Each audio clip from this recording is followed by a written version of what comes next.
In OpenPoint, there are two ways to select existing jobs in order to view the job layout. Right now, we have the construction unit panel open. If your construction unit panel is not open, you can use the construction units button to pull it up. We're going to select a feature. In the job layout section, we don't see any layout for this feature, but there are layout for this feature. We just do not have the job selected yet. You can tell the job is not selected because the construction units pane shows which feature is selected on the left, but on the right it still says select a job.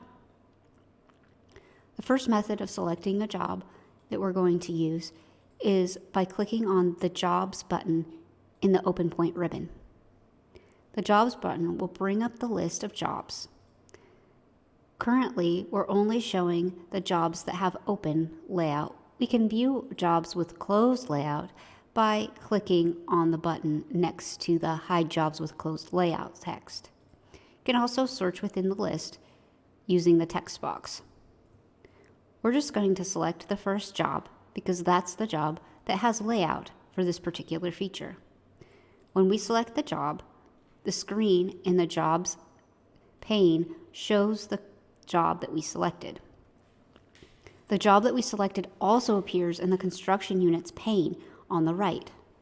That's how we know what job we're currently editing. It's also the layout that we're currently viewing. If we click on Install, Remove, or Transfer, we'll be installing, removing, or transferring from within this job. You can unselect the current job by clicking the Return to List X button. Make sure not to press the Close button in the Jobs tab instead. This button actually closes the entire list. We're just going to click the bigger Return to List X box. And now the job is no longer selected. We're back to the list, and the construction units pane shows Select a Job again on the right. Our layout also disappeared. We're going to go ahead and close the jobs list by clicking the X button next to the jobs text.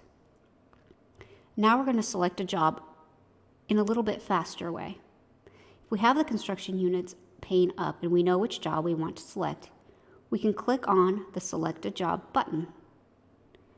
Now we have a mini list that pops up and we can quickly select a job. We're going to select the first job, and again, we see the layout for this job.